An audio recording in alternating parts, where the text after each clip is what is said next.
abatwa ku Bouncing Events nakugambe tuli ku Tiaga Salena wano ku match ya TikTok FC nga basamba Makerere Guild Council team. Lunaku lero TikTok FC eri ku form ya kikacha wagulu muganda wange mu abana abagwamu muna abawulira ndi Shataksam ukiri tityo gambo otya ali fit yelo shitaho nenjagala fit nnyo nanjagala nsomesemu ko ku China kato kugamba omuntu nti mu China nti tumukubye nitumuwa ne receipt tumukubye netumuwa ne receipt mu China tumukubye Huji tumukubye netumuwa ne receipt Huji tahishi Huji tahishi kisa tumukubye netumuwa ne receipt Huji tahishi tena lwangu nnyo njya kufuna mukolesa Shataksam tulabenga game first half mulabise bulungi era tulabe bokoze ne assist gwenga gwe ne Shataksam kiwulira otya muli owulira otya nga timu ye performinga bulungi mukusokera ddala twatandika bubi nga tulina kye twagala okuzimba netuganirwa kyetandikawo timu y'aba TikToker tutandika batukuba emipiira biki tusambye zifrendi batukuba okutuusa wano bwe tuli kyebula ndi musanyufu nnyo kubanga tuteekawo eyo embeera eyo yennyini kwekanga nga golo zonna teze tulina Miki yaziteeba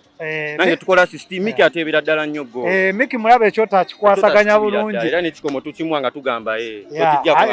atuuse emirimu gye nga captain mulaba ne Shataksam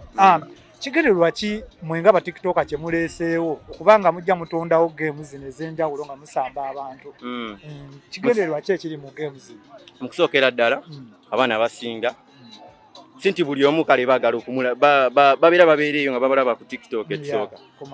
ku masimu biki ne kati omwana wafunako omukisa lwa abaana abeegomba ba TikToker baffe mu Uganda kati omwana wafunako omukisa nga tuzzeko nga bane Makerere abaana be bali bangi biki ate nga bafaani ba miro gino mulaba nishata ekiriwo bana ensomesa mu China Miki ekiriwo kati tuba tukizimba nga abaana bennyini nabo bafuna essanyu nga bagamba eyo oliyo TikToker yoyo bafuna essanyu ero n'okulabirako ddala n'ekituukira ddala nagamba ne batalinda kulinda Aksa mwana akola kivvulu abayite ekyebi ne wali agamba Aksa munamulabeko kasawe ng'asamba so kati mwagala nnyo okukola enkolagana n'aba audience yammwe nammwe bennyini nga ba TikTokers empiira egisinga gye ndabyeko ba TikToker abakazi babadde nga turn-up yaabwe tematiza kino kyogerako ki ba TikToker abakazi ndowooza nawo kyetagenda tubategekerayo netibolo netibolo bazaira weza bamanyi okubaka gye bali bagiya nina ba Angie bajja abamu ne basapoti nga ba Aisha bani bonna naye ndowooza bajja batonotono babale ndowooza kyagenda tubategekerayo akantu akababuzaabuza ne batukako keno mu audience yaabwe kakati ne Shataksam ba TikToker abasajja n'abakazi nkolagana yammwe eri etya enkolagana ebiseera ebisinga kukwatagana nga waliwo ekiriwo n'ebiseera ebisinga tebatera tero ne tubeerako keeyo mu busimu biki n'okwekubira amasimu wano waliwo biki waliwo ka bizinensi we bati tukwatagana naye nga tusinga kukwatagana nnyo kangise nga waliwo nga event ogulaba nga mwena muli ate ne mwesangira ddala tusinga kukwataganira awo wonna tiimu yammwe ndabe nga omu kuba abatera okubeera mu starting 11 era nga simulala Rich 256 kiki ekyamutuuseko kubanga leero talabikidde mu line up eno wiiki ebadde enzibu nnyo twadde n'emipiira mingi ate nga n'enkya tulina omupiira katalo ba key player betukola ki betutereka masasi mugatereka bayegesa we bali awo ba Rich we bali ate bajjera bajjamu mpola tuba twategekedde game endala ezisigadde tetubamalayo bonna kakati be musibe mugendo samba 17 so nakubera kwa Sunday lwancha basuubire ki kuba ngono ye Makerere Guild Council team mumufukamiza ba MC balina soka bawulira amawulire ge tukoze olunaku lwa leero ekyo kimu ekyokubiri bategere nti wali ba MC we bajja asawe kalinga kaffe beno banga bakimanyi bajja ku home eba home ground tojjawo wi mujja kubakamiza yes center waffe kati batiki livini ebintu obiwulidde Captain Livini MCS Kozio ebintu mubiwulidde abasajja babetegekera abasajja bali mu shape abasajja bali mu mbeera ntuufu ne Shataksam omupiira guno obadde jangu ogusamba kuba gwo mu kuba key players oba kitone kikubaddengamu mu kusookera ddala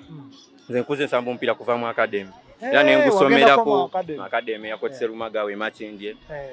nzita nengusomerako mu secondary level yonna Madina wetu mbo jimanyi solo ya Madina litubuliddawo ne fa baliyo nga tuli bakambwe nnyate mukuba mulinga wi kati ngendo tuka nate mugwa TikTok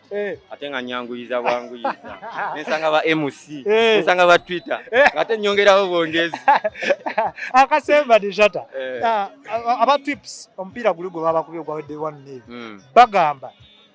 nalabye information yemu ku TikTok abagamba still ba tips ba PM kintu kino kituufu ekisokera ddala ffe twagala nnyo okusambisa faces twayite teswa kukaya nambu aba Twitter tetubamanyi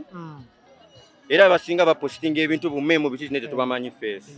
ne tulaba muko enjawulo ebeerawo kawo nga balesemu abasambi abo abajja mu zisemba ezo mu dakikanga mu second half tuba TikTok abaffe era kagasi katukitisa ne kakola kine kakuba nebo balina amagye ge baleeta awo mu kusembayo newebuuza abasajja bano ba Twitter abasambi ba kapiira baze kuba baleetamu bali nti business gwe balina kipawa bali ku kanso naffe tujja leetamu abasajja bawuliremu kekigerewe basambisa n'abali ku kanso ayina wa kanso kitegawe yali atukwata naye next time daji muda bajja tuwulira nga tuli bakambwe ennyo